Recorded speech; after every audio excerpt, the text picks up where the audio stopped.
Good morning, everyone. Welcome to our celebration here. We begin our service, a longtime friend of J.B. Haney, and got a great sports personality here in town, great sports fan, is going to come to give us our invocation.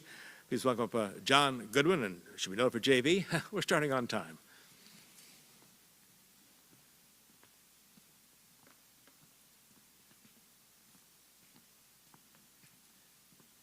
Good morning.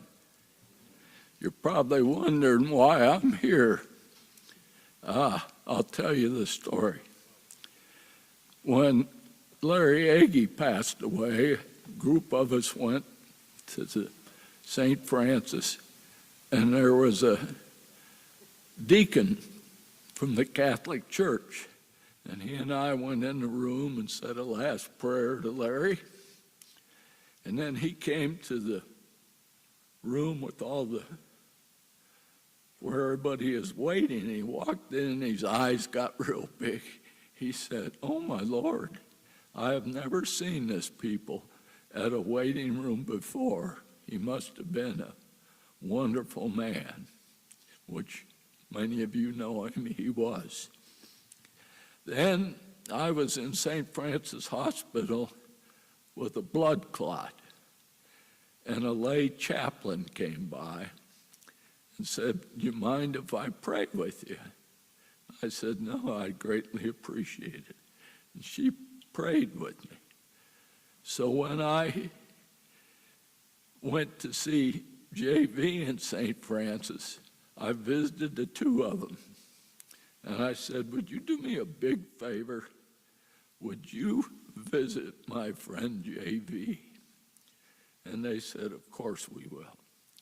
And each time they did, I would come to the room, Mike remembers, and he'd tell me about, the priest came by or this chaplain came by, and he'd get a big smile. And I'd look down at him and I'd say, "JV, do you love the baby Jesus?" And he'd pump my fist and he'd say, "Yes, I do." So that's why Mike asked me to come here. And I considered it an honor. Because he was a good friend.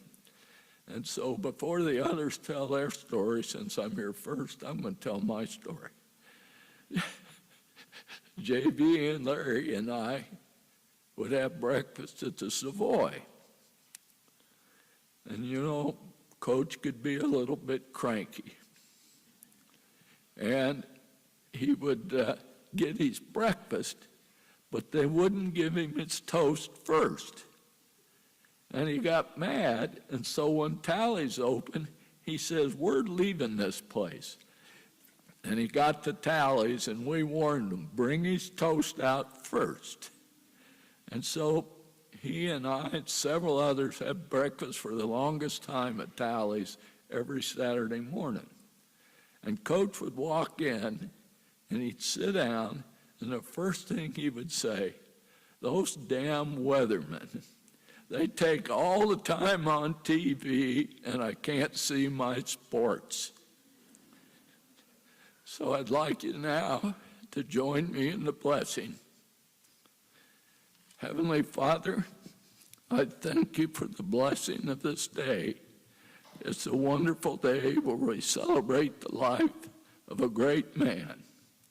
I thank you for blessing him and taking him to heaven with you so that he can be with his wife, Kathy, and his friend, Larry, and so that he can teach the side break to the Angels basketball team. I know you're a blessed Savior. I ask that you bless Mike and Pat and their family as they move on now. I ask you bless these wonderful people in this room.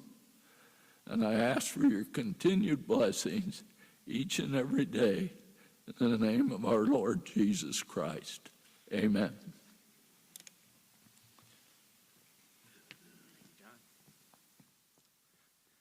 Thank you, Reverend John.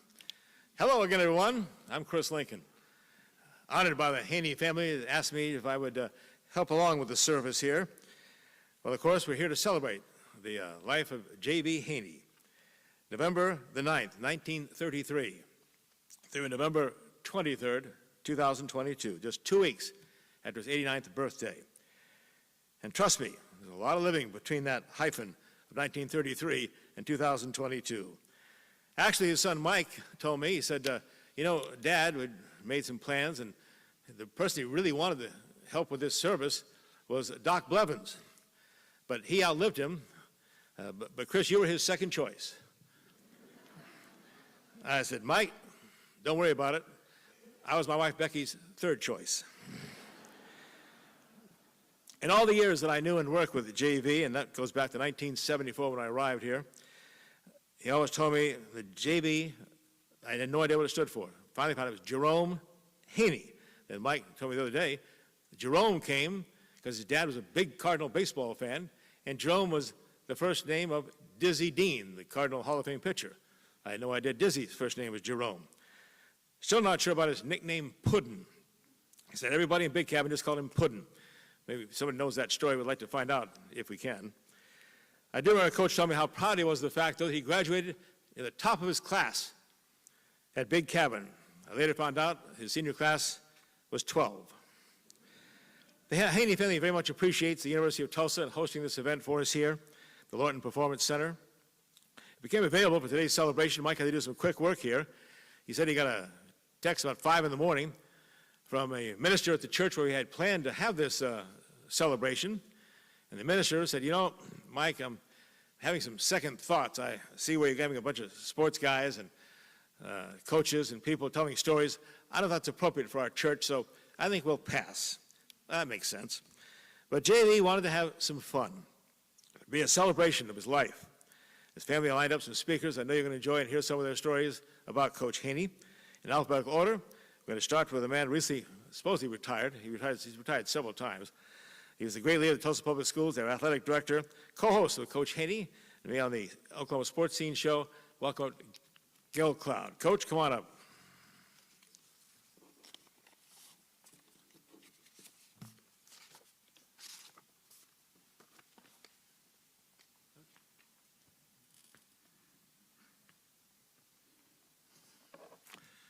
Thank you, Chris. Good morning to all of you. I know that JV would love to be here and see every one of you. I met JV Haney in 1976 when my wife and I moved back to Tulsa. I took the union athletic director's job, not knowing what I was doing at the time. Leaving coaching, I looked around at Tulsa, and there were some iconic ADs in Tulsa at that time. JV was one of them. He had just moved to Webster to become the athletic director and basketball coach. JV's coaching career, a lot of people don't know, didn't start in 1956. It started his senior year in high school. His coach was drafted into the Korean conflict, and the superintendent came down and asked JV if he would coach and play on the team, and he did. And from that point on, he was hooked in coaching.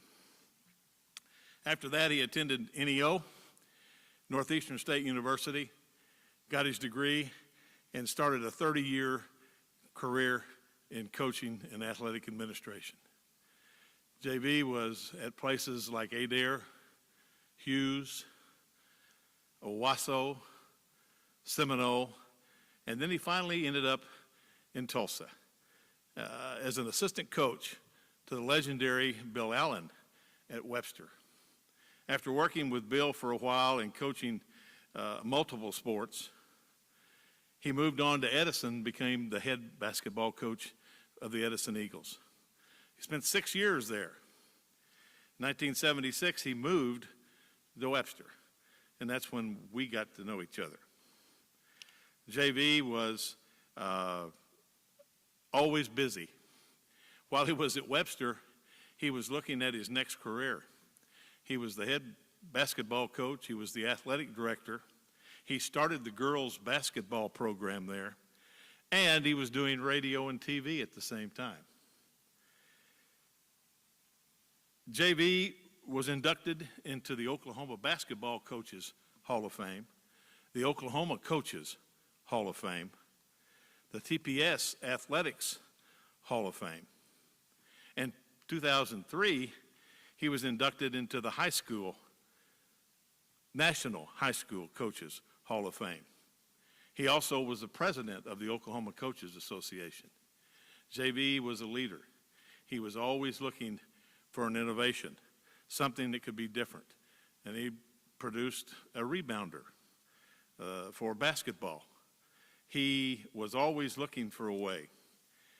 He looked to have a good time. I visited him over at the Villages one morning and walked in, and it was just he and I, and he had a big smile on his face. And I said, JV, how you doing? He said, well, I'm doing better than you. I said, really? He said, yeah, I just had 2 women give me a shower. And they cleaned everything. I said, well, you're doing better than me. Had a great sense of humor, even during the time where he was the sickest. He was always looking for a good time. Some of the things that JV and I ran into with each other were very interesting. One I told last night, we were sitting with Chris and JV and I on Oklahoma Sports Scene, and we always did a 30-second commercial for our next show. And we'd do it at the end of the taping. And so we all would take 10 seconds of that 30 seconds to say who was going to be on the next show. We'd divide it up. So I was going to take the football coach, and Chris did the intro on who the sponsor was going to be, and we had JV was going to do the hockey coach. Camera, action. Chris speaks.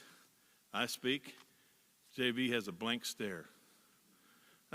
Chris said, JV, are you going to introduce the hockey coach? He said, hell, I don't even know the hockey coach.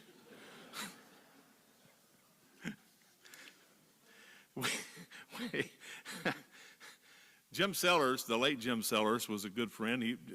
JV worked for Jim at Edison. And Jim had run the Metro Baseball Tournament, 24 teams, 3 different locations, 6 days. He convinced JV that he ought to do that, and Jim wanted out of it. So he did it for a year, and then JV called me and said, you need to help me do this.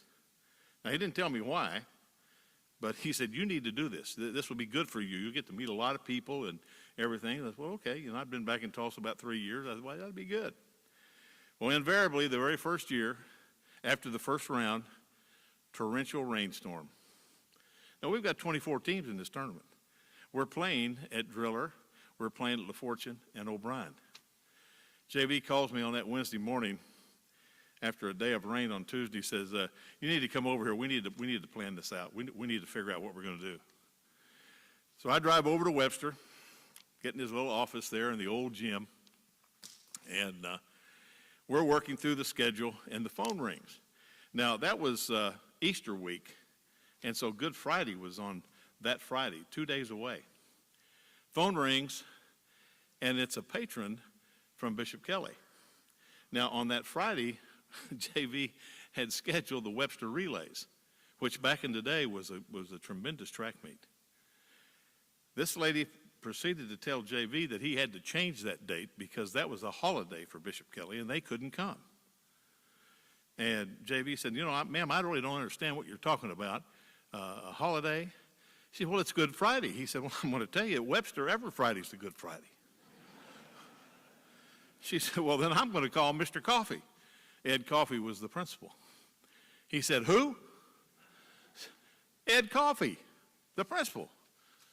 Oh, is that the guy over in that big building? I never go over in that big building over there.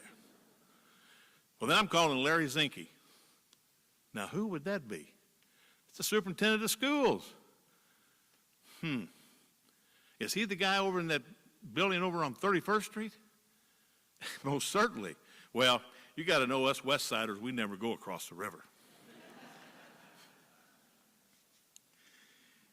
They changed the rules in high school basketball because the Big 8 had changed that a coach could not stand when the clock was running.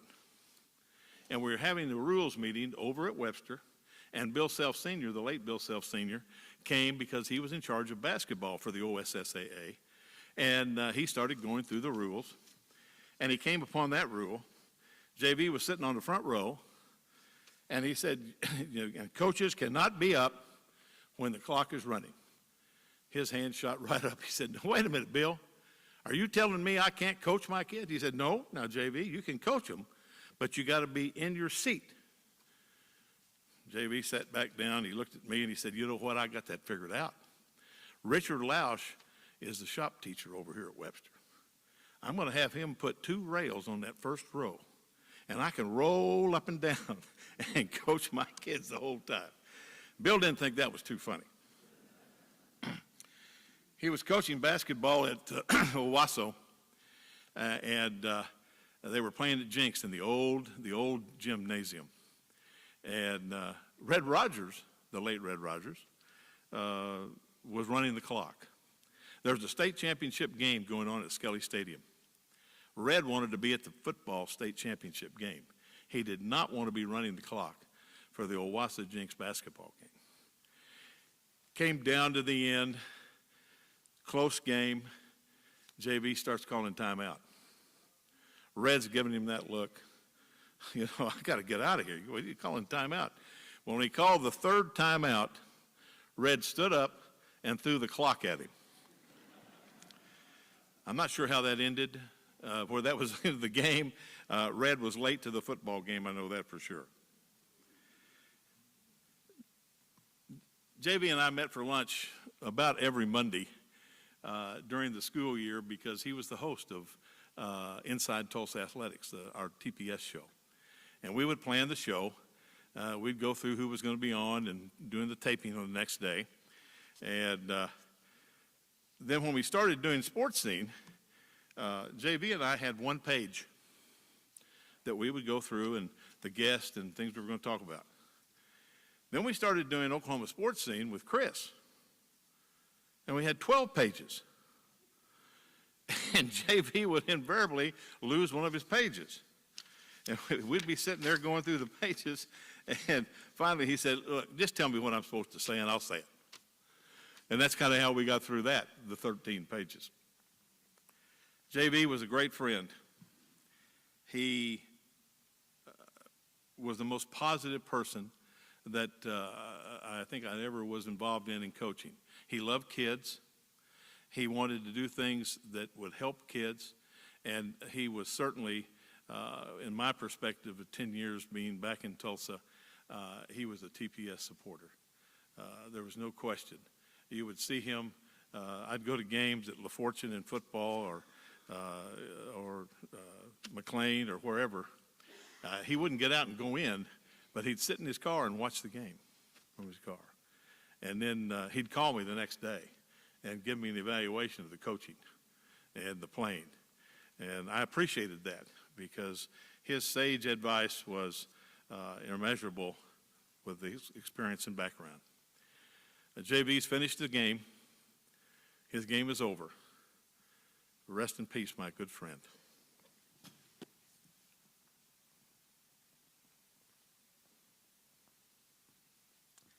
Thank you, Coach. He is the Director of Broadcasting at the University of Tulsa, and since 1993, he is the voice of the Golden Hurricanes. J.B. Haney helping him along the way. Please welcome up here, Bruce Howard.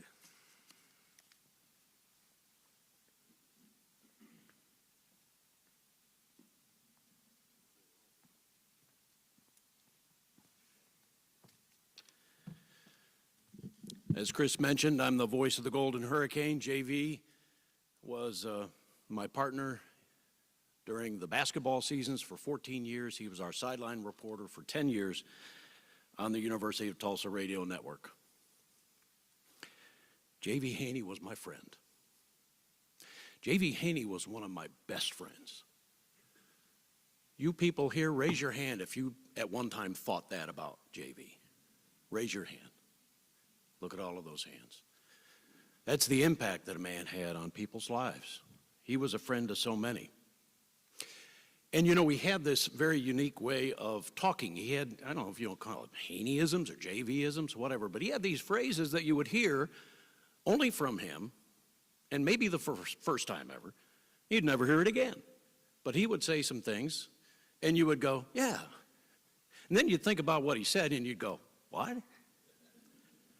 So I'll give you a couple of examples.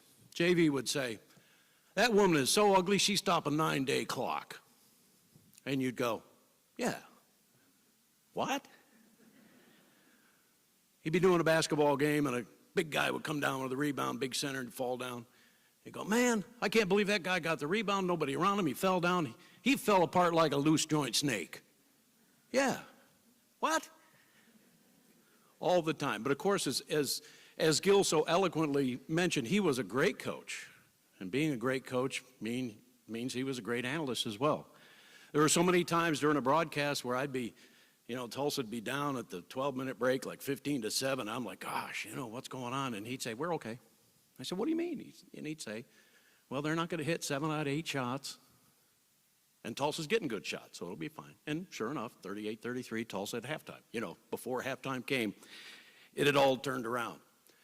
So he was really good. He was insightful. He was positive, all of those things during the broadcast. And then as a sideline guy, we had some very interesting experiences. For instance, the first year that he was broadcasting with us as our sideline reporter in 1994, we're up in Wyoming. And we're testing out the sideline equipment, the wireless equipment. And we're testing it out, and they're also testing the PA system wireless. And for some reason, somehow, the frequencies got jammed up or got crossed or whatever. So all of a sudden, JV's on the PA. And you hear, well, goddamn it, I can't hear anything. So that echoes down the valleys of Big Sky Country. Another time we're at New Mexico State. He's the sideline guy, and what we did back then is we would interview the coach coming off the field at halftime, all right? So Coach Burns was the coach at the time, and we're up in the booth. Halftime ends, and the team starts trotting off to our left. JV's in the end zone to our right, and he rarely missed this, but for whatever reason, he had forgotten or whatever. And so on the air, we kind of gig him a little bit. Well, JV's going to catch up with the coach here, or JV's going to talk with the coach here at halftime. And you look down there, and you could almost see the exclamation point jumping out of his head. He says, oh, crap. So now he starts running, and, the coach isn't oblivious of this. He's trotting off to our left. And so we got to do this before we cue the commercial break, so we didn't know what to do. Me and Rick, we went into play-by-play mode. Burns is at the 40. JV's back at the 35. Burns is at the 30. JV's at midfield, and now Burns is at the 15-yard. JV is at the 25. So he is running as fast as he can. Those little legs are, trundling. So finally, at the last moment, right at the tunnel, he catches up with Coach Burns. Now, I don't know if anybody has ever tried to talk after running like that. You can't catch your breath. So he's down there, and he catches up, and we cue him. We said, J.V. Haney has the head coach of the Golden Hurricane, and he goes, Coach, first half? And Coach, has an answer, and he says, now, back up to you guys. And I look down there, and he's bent over at the waist, his hands are on his knees. So he got it done, though. He did a very nice interview. One other note about JV and sideline reporting, and maybe the all-time classic. We were at Hawaii one time, and he was down on the sideline, and JV Haney is the reason for my ringtone. I'm going to try to do this the best I can, but this is my ringtone that I have.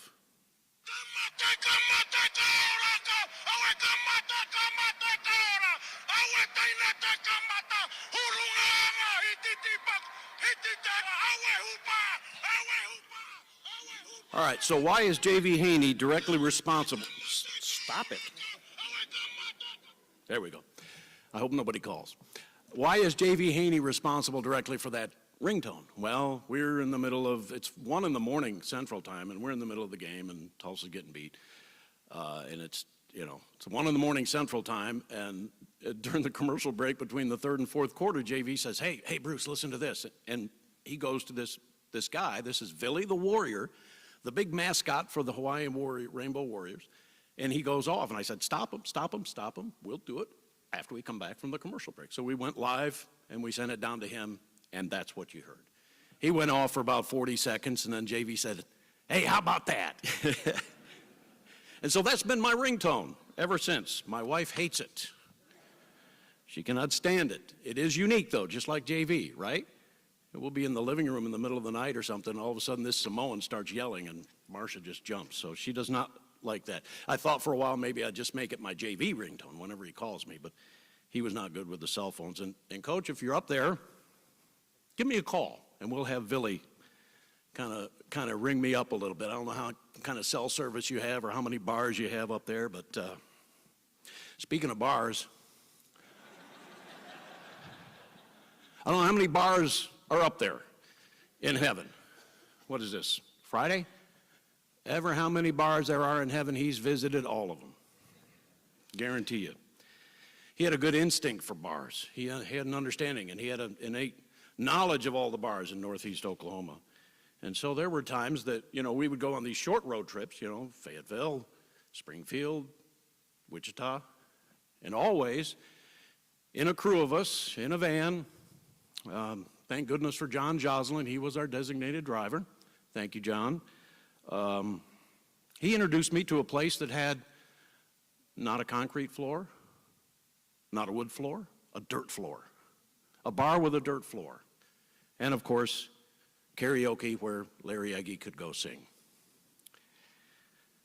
And then there was one time we're coming back from some trip, and he always had this all mapped out. We're going to stop this place, we're going to stop at these places.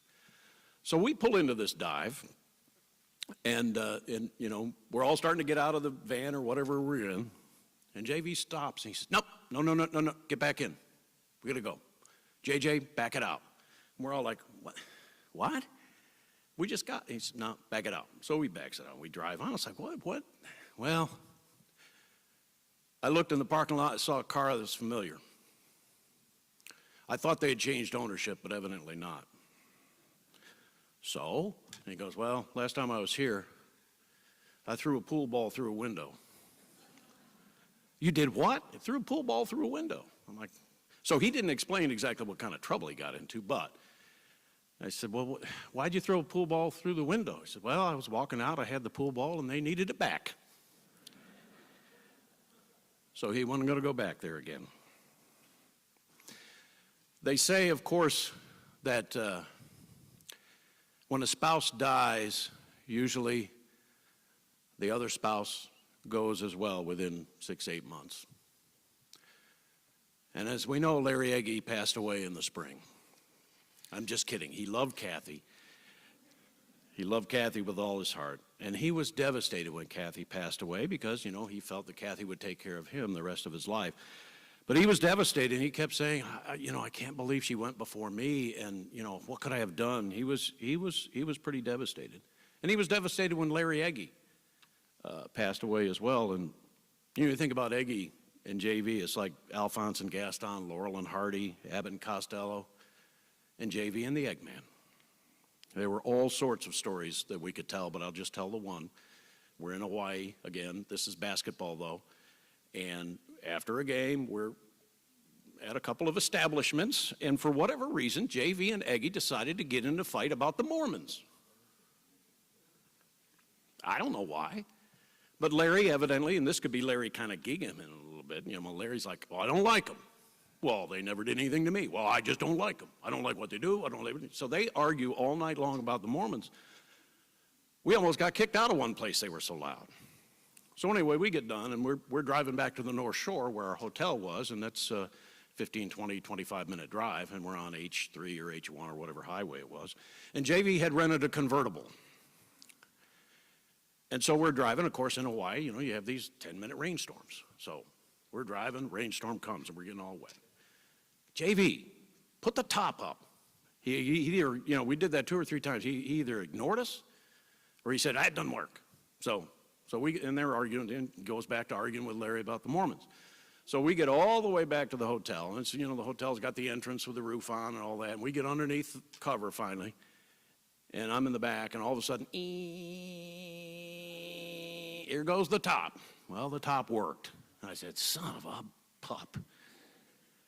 So he put the top up, and then the final part of that story is that as they got back in the hotel room, Egge fell asleep first, and JV He went in the drawer, pulled out the Book of Mormon, opened it up, gently laid it down on Eggy's chest. So Eggy woke up the next morning with the Book of Mormon on his chest. But the one thing, the last few times that I visited JV, that he said more often than anything else is, we sure had fun. We sure had fun. We had fun from coast to coast. From searching for an equipment case in New York City to all the way to San Francisco at the wharf where JV went down and convinced a salty old tugboat captain we'd pay him $15 if he'd take us out to the bay. And he did, and we did, and we had a good time. So he was a character, but he was a character who had character, right? He cared about people. How many times you talk to him and he'd say, well, I got to go visit so-and-so, I'm helping out an old coach, I'm helping out an old player, I've organized this golf tournament, charity golf tournament for this or that, the other. So all of the fun aside, you knew he cared about people. And you knew that he was always there for you. And you know what? He was a terminal volunteer guy. He never said no. He always wanted to help people. And I think that's one of his legacies. And I think for sure, as Terrell so well wrote on that eulogy, a master of communication and a champion of decency.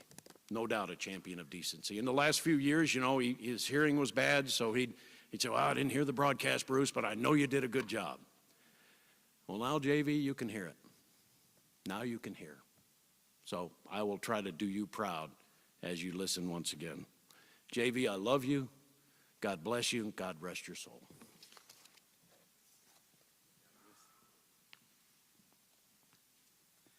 Thank you, Bruce. Have Bruce on the air tomorrow as the Golden Hurricane have the Mayor's Cup, hosting that with Oral Roberts University tomorrow afternoon. Get out and support the two teams. This next speaker is a high school broadcaster dating back to 1975. Still hear him, of course, on the radio, Tulsa Radio 1170. We still know him best, though, as the voice of the Jenks Trojans. Welcome out Don King. Don?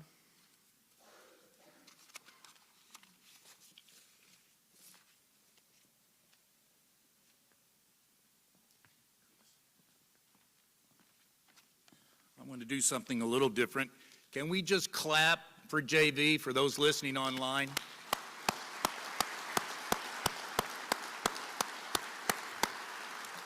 This is a celebration of life, and what a life. I am privileged and honored to be asked to speak today because there's not a person in this room that couldn't do what we've been asked to do today that has as many stories about Coach as we do.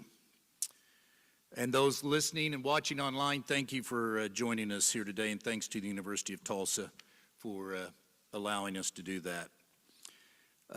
Fortunately, Bruce and Gil have told some of my stories, so that keeps me a little bit shorter.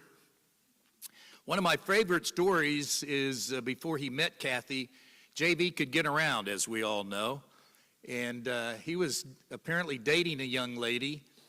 And he came in for us to do a high school game one night, basketball game, and he was nervous. He was fidgety. He was looking around. I'm like, JV, are you okay? And he goes, well, this girl told me that she is in the final stages of getting divorced, and so we've been out a few times, but I guess she lied to me because she called me and told me that her husband's looking for me. I'm like, well, do you know what he looks like? No. Does he know what you look like? No. But if you see some guy come in walking toward me during the game, nudge me. I'm like, I'll do better than that. So while he was preparing his notes, I got a piece of tablet paper and I drew a big bullseye on it, got Scotch tape, and without him knowing it, I stuck it to his back of his sport coat. I'm like, I'm not getting in any of your damage control. You're on your own on this one. But he indeed did love Kathy, and it hit him hard, no question about that. And when Larry passed away, that was a 1-2 body punch. But we were able to get him some help 3 months ago, and he went to Villages of Southern Hills, and there were some people. You met John Goodwin earlier. Tommy will come up and speak in a minute. Mark Wojciechowski, thank you. You were an amazing friend and put all that together for us to spend his last months with him together. And Well, Joe, we can't thank you enough. And Alicia Connor Todd, who many of you know played here at TU. She was a nurse there at Villages of Southern Hills, and he wouldn't have survived the last 3 months without her as well. JB and I did do a lot of high school sporting events together, and I'm extremely proud of that.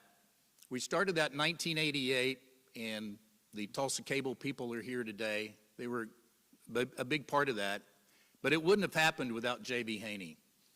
When we decided to start doing high school coverage in the late 80s, the athletic directors around town weren't too happy they were a little hesitant about it. And the reason was because they thought they might lose gate, people wouldn't come to the games, and JB said, you guys don't get it. It's a 3-hour commercial for your school. It's a 3-hour commercial for your players, for your athletes, for the parents, the grandparents. You guys need to do this. And they did, and it's now an institution. And so not only for the cable coverage, but you have to think back in the late 80s, there wasn't much TV coverage of high school sports. But 268 Fox 23 said, man, if cable's doing all of this, we better step up our game. I think Big Al would attest to that. And so we owe all the coverage that we get in the media today, I think, to J.B. Haney. So he was not only a great coach, he was a great ambassador for high school sports and for all the high schools and all the student athletes. He indeed loved them so much. One of the gentlemen that was going to speak today but couldn't make it was Bill Land, so I'll read his note briefly. Bill started here in Tulsa in 1981. He and JV did radio and TV shows for close to, 30 years. Great friends. Here's what Bill had to say. I met JV in 1981 as he helped me ease into my job as sports director at KRMG Radio. For the next 36 years, we were partners in sports talk, radio, television shows, as well as game broadcasts at various media outlets. What a great ride it was, as Bruce mentioned, for him. I've always had great respect for JV as a coach and a broadcaster, but most importantly for the friendship that we forged and the impact he had on not just me, but my entire family. What a great man. He was selfless. He lived by the golden rule. His positive attitude was infectious, as we all know. Oh, and let's not forget that sense of humor of J.V. Haney. Today is a celebration of his life, and nobody lived life to the fullest than J.V. He lived up to that line, life is uncertain, don't sip. J.V. never sipped, he guzzled. Life, that is. Well, some other things, too. I truly believe he's in a better place, but oh boy, do I miss J.V., Puddin', Coach, and the alias Leroy Farkenbarker with a stand-up R. May you rest in peace and enjoy a cold one with our man, Larry Agee.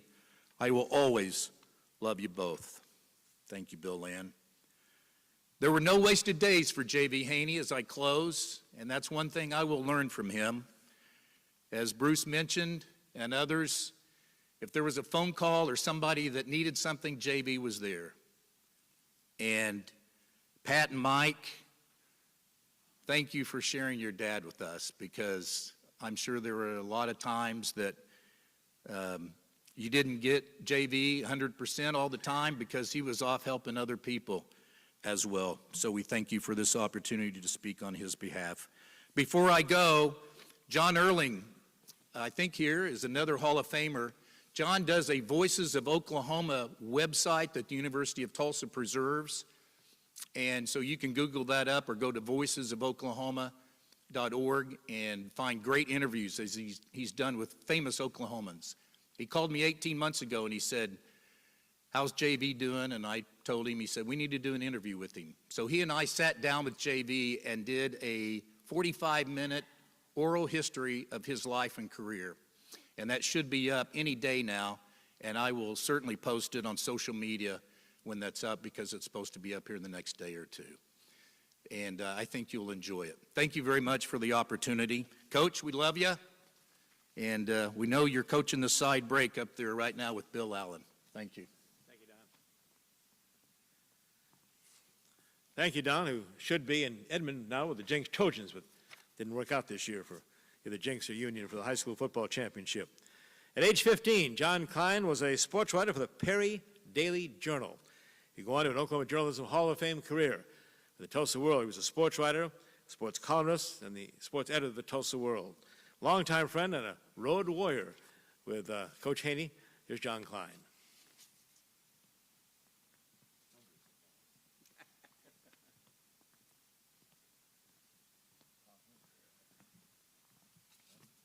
I'm pretty sure I know everybody in here because if you knew JV, you knew everyone he knew, so it kind of works out that way. Let's start in New York City because nothing says New York like a guy from Big Cabin and a guy from Perry. So we'll start there. I'm in New York. It's 2001. Tulsa's in the NIT. They've won their semifinal. Got a day off. Never a good thing knowing JV and Eggman were with me.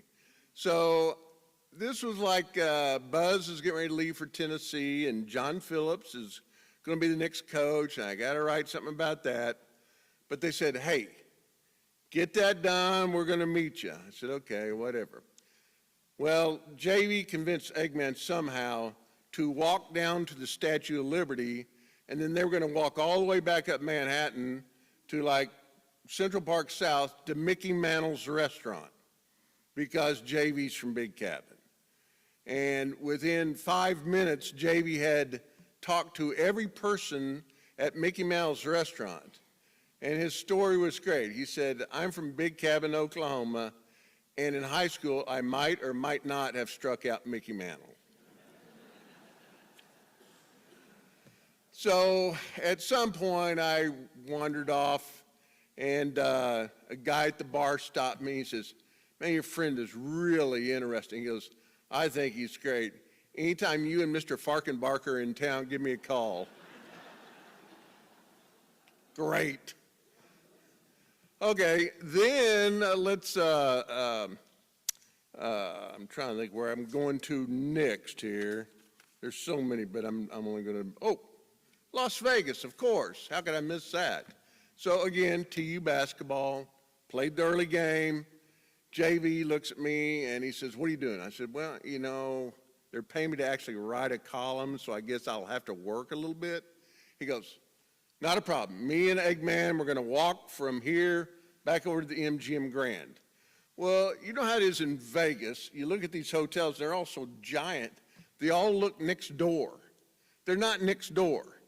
So we're at the Thomas and Mack Center, and all of a sudden, I realized those guys are going to walk to the MGM Grand, which probably is not that far.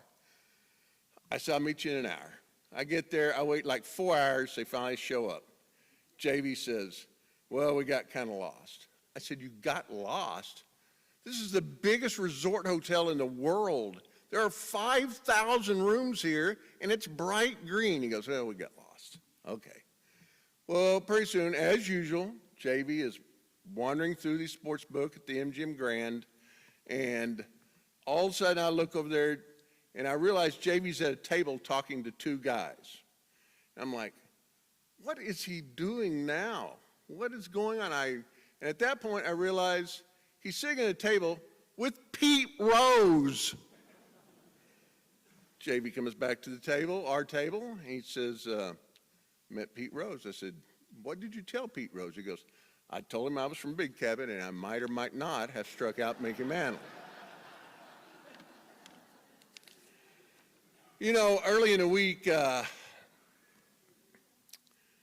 when a couple of my friends heard about JV, one of them, a great photographer at the Tulsa World named Mike Simon, sent me a really nice note and a picture of me and JV at Yosemite National Park. And this is kind of typical JV. We're in Fresno for basketball, and JV looked at me and says, we should go to Yosemite. I said, why should we go to Yosemite? He says, oh, it's beautiful, you'll love it, it's fantastic. Best place, you'll think it's fantastic. So instead of sitting at the hotel all day and watching basketball from around the country, we decided to go to Yosemite. If you know anything about Yosemite, coming from Fresno, you go through this tunnel. And when you come out the other side, it is amazing. I mean, you see like you know, El Capitan, the Yosemite Falls, Half Dome. It's beautiful, it's incredible. And I remember asking JV, I said, so exactly how many times have you been up here to Yosemite? He goes, oh, I never been here. I just assumed it was nice. You know, I love JV like everybody else did. He was a fantastic human being, fantastic guy. JV lived a really spectacular life. And let's face it, we were all very lucky to have been a part of it.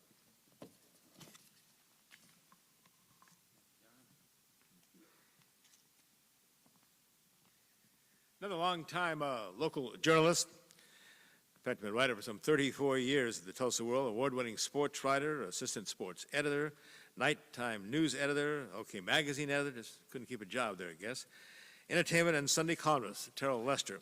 Well, Terrell's here today, but his voice didn't come with him. He asked me to read something real quick for him. So I first encountered at JV in September of 1964.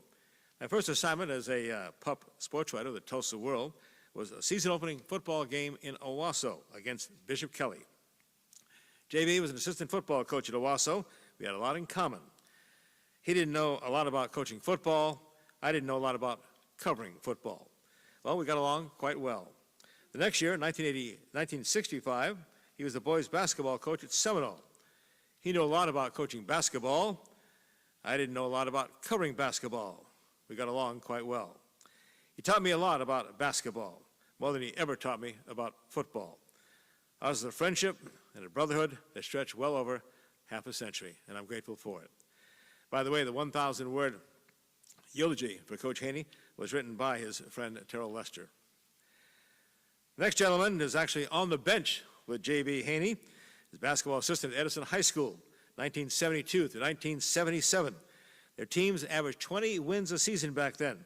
They were also the runner-ups for the state championship of Oklahoma in 1976. And, as Mike Pounds remembered, and as I've heard many times from Coach Haney, it was a bad call by this rat bastard official that kept him from winning the gold ball, and of course, obviously it was a bad call. Here's the coach that's straightened it out here, Mike Pounds. Coach, come on up.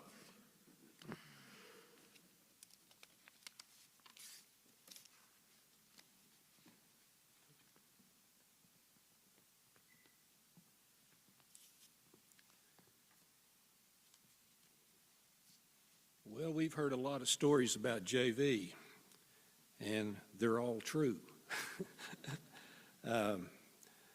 You know, I coached at Edison with JV. I was his junior varsity coach, and we had another coach, the sophomore coach, named Lloyd Hensley, God rest his soul.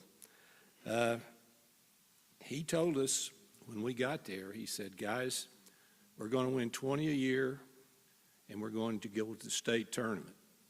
And you can't win the state tournament unless you get there. And that's what we did.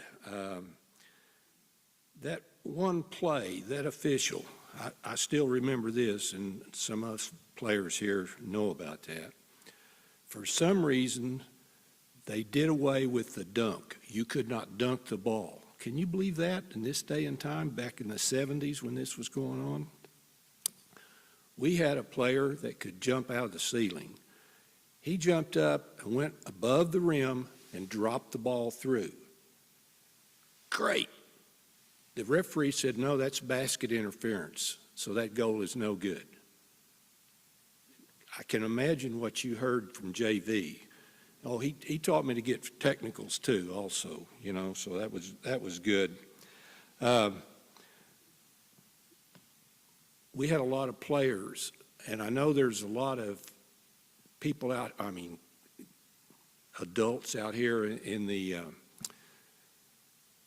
group here today that played for JV because he coached many places, you know, Hughes and all the places.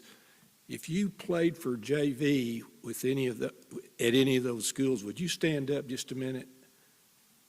Because look at them. I tell you what, they need an applause to put up with JV and myself.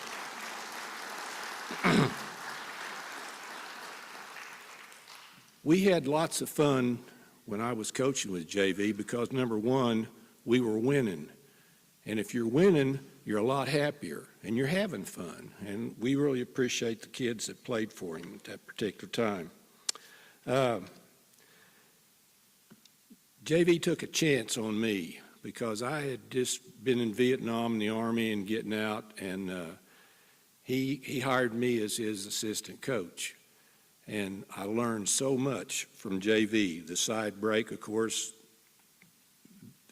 also came from Coach Allen at Webster. JV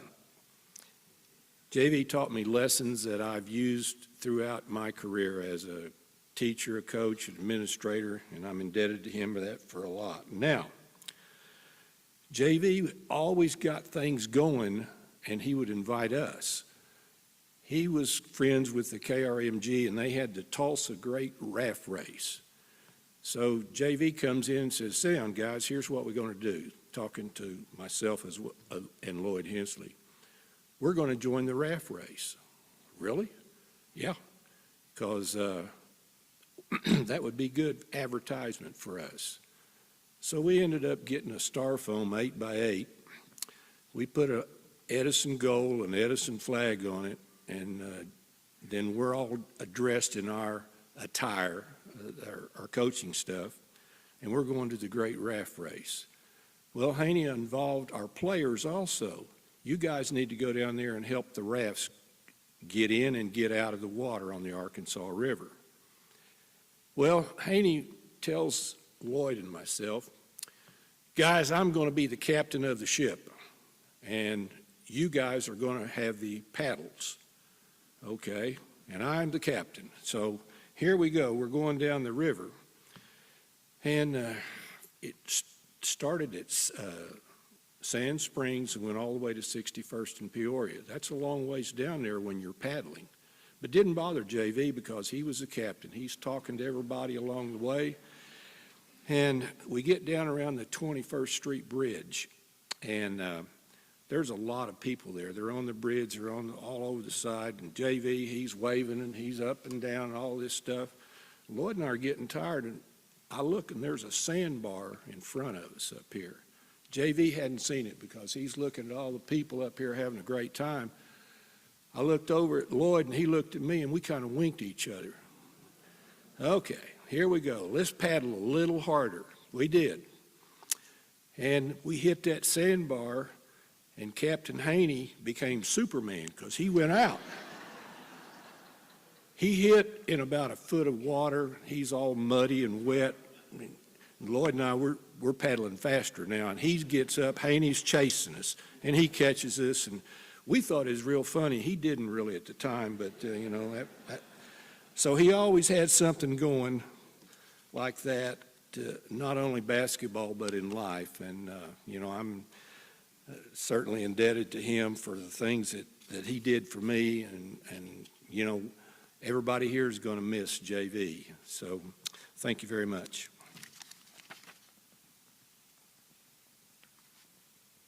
Thank you, Coach. Tommy Thompson has been involved in the Tulsa sports scene for decades, raising hundreds of thousands of dollars for scholarships for TU and OSU and OU. Also great friends with J.B. Haney. They became famous as somewhat unprofessional food critics in his famous Coach's Burger Hunt that he posted on Facebook. Here to fill in the blanks is Tommy Thompson. Tommy, come on up. Remember, I asked Tommy, I said, you guys never told me what's the best burger place in all Northeast Oklahoma you've eaten at. And Tommy always said, JB said the same thing, the last one.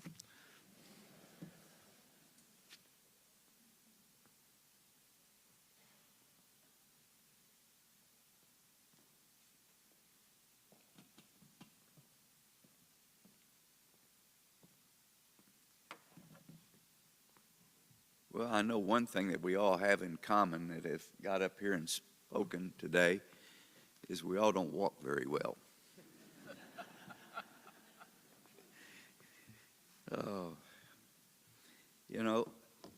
I first met Coach Haney, I think it was in 1972.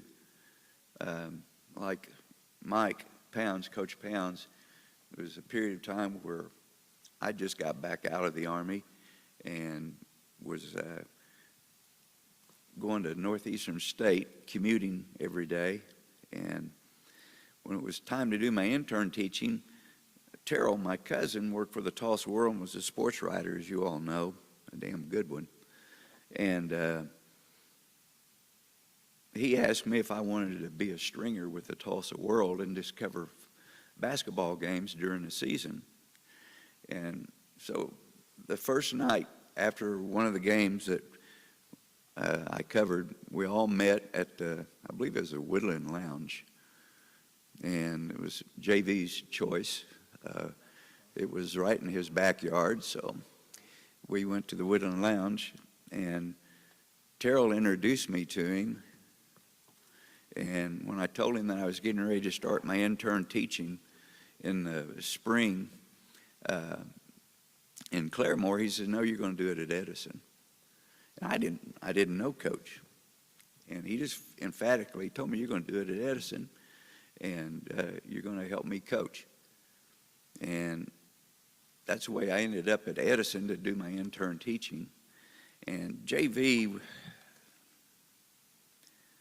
the thing that always impressed me was big things take care of themselves, but it's those little things. If you don't do the little things, then you're not going to have success.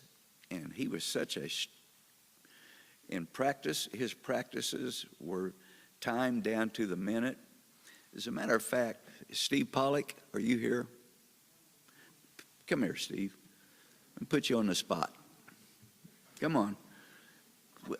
You know, I think everybody's tired of hearing people that can't walk talk. What we need is an actual player that had to go through. And I texted Steve the other day, and I said, "Steve, give me some thoughts about Coach Haney." There's what you texted me. Yeah.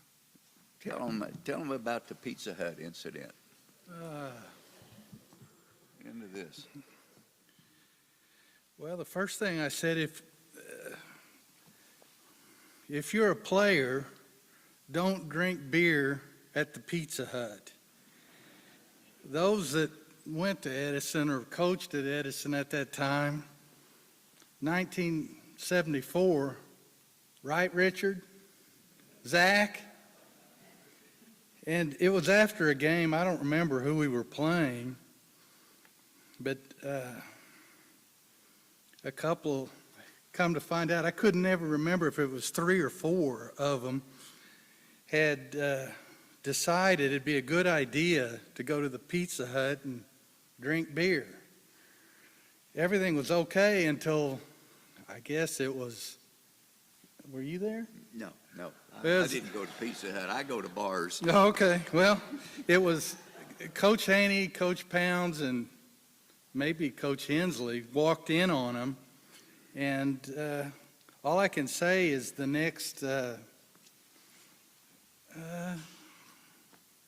Monday, they were running early before school. And I have to be honest, I thought it'd be kind of fun to watch them for a while, so I went early, watched them, and a couple of them kind of played the same position I did, so I thought it'd be great if they just decided to quit. And I have to give them credit. I felt sorry for them after a while. I never went back after the first morning. I think he ran them all week. And I specifically remember when they had to put each other on their backs and run up and down. So that was the number one thing I remember. If you're a player, don't drink beer at Pizza Hut. But I also put the preparation, intricate scouting reports, well-run practices, so many minutes at each station before moving on, rush drill over and over again. If we lost, it wasn't because we weren't well prepared. In the last 15 years or so, going to lunch, always at Brother Hooligan's. And he always insisted on picking up the tab. He always claiming that he just won big at the casino. He would claim he had a foolproof way to win. I was skeptical.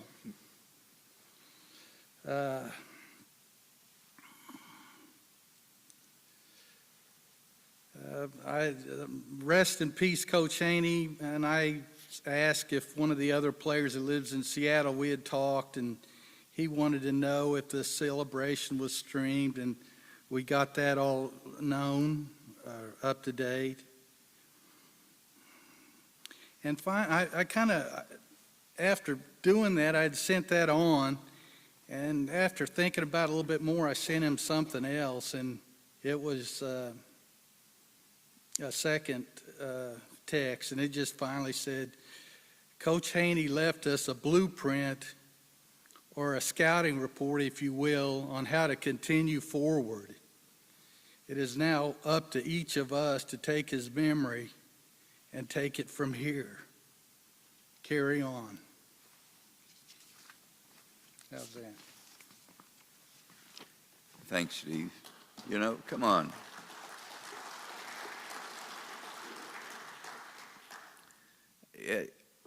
We needed to have a players come up and speak a little bit. I'm going to tell one more story about Coach Haney. I was doing my interning teaching, and when you're an intern, it's just part of your school to finish to get certified to be a teacher in Oklahoma. And was sitting on the bench, and I can't remember who we were playing. I think it might have been Muskogee. And Ted Clements was the coach at Muskogee. And once the game started, those two, Coach Clements and Coach Haney, they didn't like each other very much. And it was a pretty tense game. And Richard Labarth, I got his permission to tell this story just a few minutes ago. Richard sometimes would just start daydreaming whenever a timeout was called. And it just drove Coach Haney nuts. And this is like in the fourth quarter, in tight ball game, and there's timeout. JV's got them all sitting on the bench, and he's trying to get them to set the press offense or you know, whatever. And Richard's just kind of staring off into outer space. And Coach just reaches up and slaps him. And Richard got his mind back in there. And after the game, when we're starting to leave the coach's office, Richard's dad was standing down towards the locker room. And it's not well lit. And he was a big man. And JV says, "You're not leaving me." He says, "I'm afraid he may want to whip my butt tonight after what I did to Richard on the bench." And Mr. LeBar started walking towards us, and I'm not sure if I'm going to stick around to see JV get his butt whipped. But Mr. LeBar stuck out his hand and said, "I just want to shake your hand. I've been wanting to just reach up and slap him for a long time." I think I'll end on a happy note. Thank you, Tommy. Yeah, we got a bad collection of knees up here in this group for sure. Finishing up our tributes today, as the family has requested, finally have somebody young and spry and with good knees. He's the fourth of the great-grandchildren. First of four, the great-grandchildren of J.B. Haney, a coach himself. He used to coach at McLean, as well as Victor Christian Uligaw. Let's welcome up Trent Williams. Come on, Trent, bounce up here. Show us some. There you go.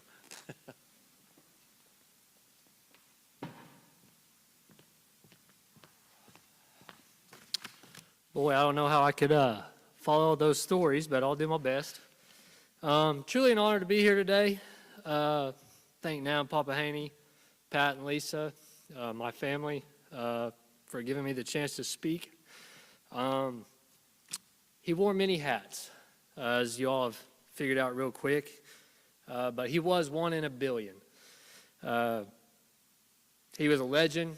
He was a coach. He was a mentor, a dad, father figure, whatever you want to put on there, but I knew him as Papa JV.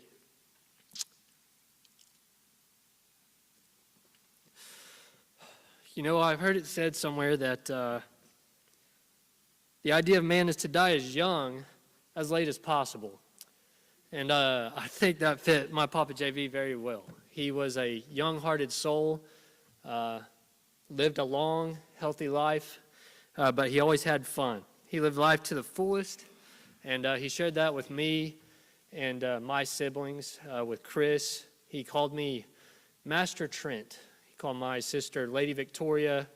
My brother Tyler, he called him Lord Tyler, and my youngest sister, he called her Princess Tristan. He always made us feel special. But he did have an obsession of caring and giving to all. No matter what it was, he gave his all, and he just wanted to give his time. I would bet that he made an impression on you whether you knew him. You knew him for 50 years, 5 months, or 5 minutes. It didn't matter. He made an impression on you. That's just a gift he had, and I'm very blessed in knowing that.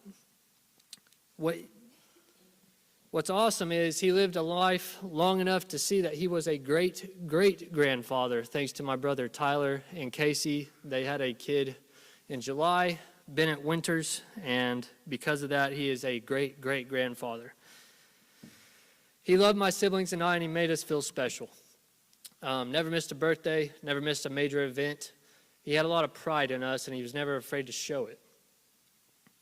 You know, he would always ask how we were doing. He'd ask my wife, Alyssa, how's those kindergartners doing at Jinx? They giving you problems? You know, he always wanted to know what was going on. Later in life, I would call him on the phone, and Nana Kathy would answer, and she'd say, you don't want to talk to your grandpa. He can't hear. I said, well, let me try anyway. He'd answer the phone, and he'd say, hey, I can hear just fine. I just have my hearing aid turned off. Then we'd proceed to have a good time, talk on the phone. Most of the time it's about X's and O's. He'd talk about his side break or his 1-3-1 zone defense that nobody could master, nobody could beat, but I told him I could beat him. He didn't seem to like that very well. But, he always made it seem like no matter what I did in life, anything is possible. He always believed in me, and I think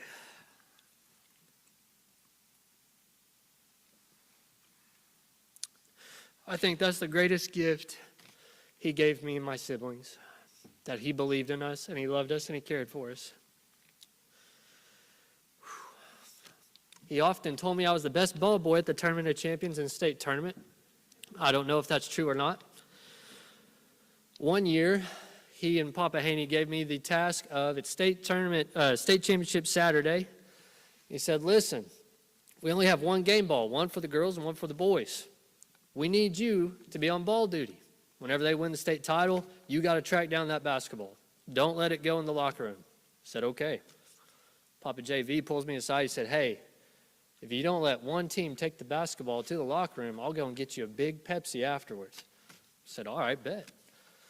Well, teams were winning. I'm running out on the floor. I catch, I get the ball. They throw it up in the air. They celebrate. Cool. Well, one year, I believe it was Booker T, they decide to take the ball up in the stands. Well, little Trent here decided I'm not going to lose my Pepsi. So I decide to chase all the players up in the stands. Then they carry on down to the floor. I'm in 3 different piles. But eventually, I came out with the basketball. I would look over, and there's Papa JV laughing, smiling, and just giving me a big old thumbs up.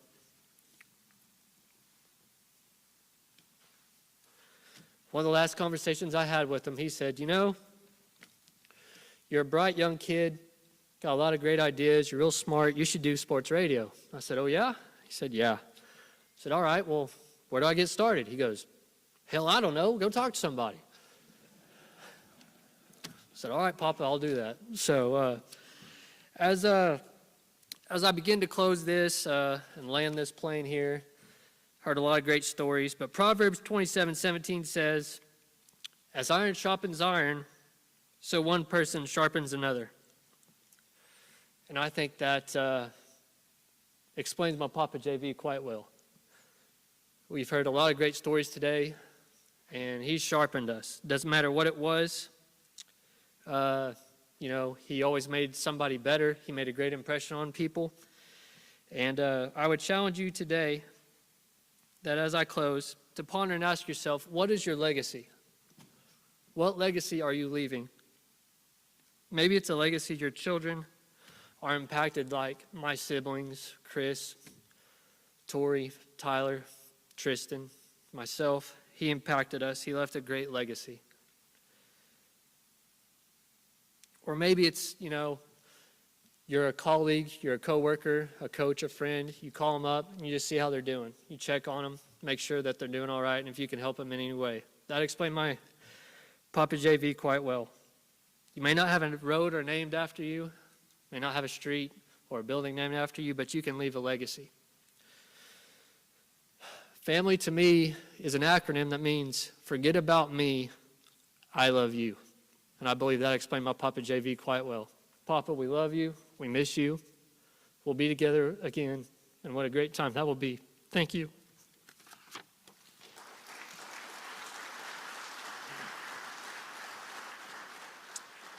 Thank you, Trent. That concludes our speaker lineup here. I know, Mike, we talked about possibly opening things up to let other people make comments, but a few people ran over their time limit. So we're going to have to suspend that. We will, though, invite you to come out in the lobby and share some stories if you'd like to with them, because we did check. The key is we have to leave here by 11:30. I checked with the Google, and it's a 53-minute drive on the Will Rogers Turnpike East to Big Cabin for the burial. Now, JB has already been kicked out of one church. We don't want him to be late for his own burial. The Haney family has asked, though, that I thank all of the healthcare professionals who took such great care of the coach, the villagers at Southern Hills, St. Francis Hospital, and Porter County House. We also need to thank Ken Hargrove and Marker Funeral Home in Jenks. At the viewing last night, I got to admit, and Coach Cloud mentioned too, I have never seen Coach look better. Had his little hat on, and the little TU flag on the coffin. He looked great, guys. Nice job of that. Special recognition to the group of our 4 friends you heard about who rotated to be with Coach the last weeks of his life. Every meal, they rotated to be with him there. John Goodwin, Don King, Tommy Thompson, Mark Wojciechowski.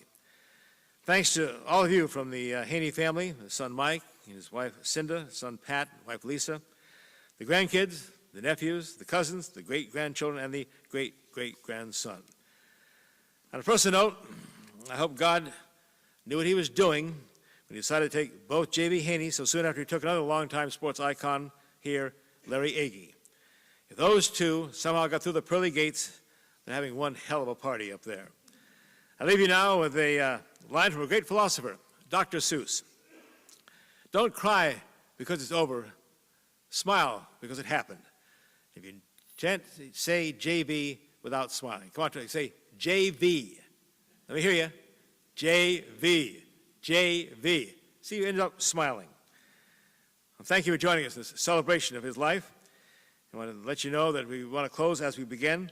John and his friend is going to be up here doing a very brief benediction for Coach. John Goodwin. First, I want to thank Bruce Howard for taking a half-hour radio show and cutting it down to 5 minutes. I got one story that will tell you about the character of JV. Mike Carter used to run a pro-am to raise money for his son's foundation, Scott Carter, and the local golf pros would play in that tournament and play with different teams.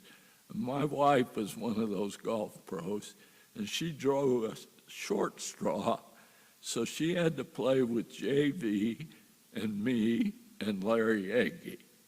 So you can imagine the load she was carrying. And that day, JV hit the ball everywhere except in the fairway and the green for about 5 or 6 holes, and he's getting frustrated.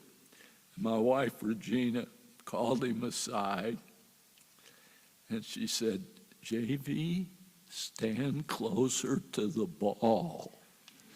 So he did, and he started hitting fairways. Well, every time he'd be in a group, and if Regina was there, he'd call everybody together, and tell him that story, and he'd say, she's the greatest golf pro in Tulsa. And that's the kind of man he was. And I want to ask you all to do one thing. As we finish, as you look around, find a friend, perhaps someone you haven't talked to in a while, spend a couple minutes with it and share the blessings of this day. Let us pray. Heavenly Father, I thank you for the blessings of the day. Please bless Mike and Pat, their families, their wives, children and grandchildren as they move on, as their grandfather moves to sit beside you in the wonderful world of heaven. I ask that you bless all of these wonderful people who are here and give special blessings to those who stood up here and spoke for JB. I know it was hard for them because they truly loved him and missed him as I do. I ask that you go home. You thank God for the blessings he has given you. And please share and always remember the baby Jesus. I thank the Lord for these blessings and ask for the more blessings in the name of my Lord Jesus Christ. Amen. Thank you, John. Thank you, folks, for attending the celebration of J.B. Haney's life. Coach, let me let you know, too, there'll be no drinks, no cookies, no punch. He's not paying for it. Go home.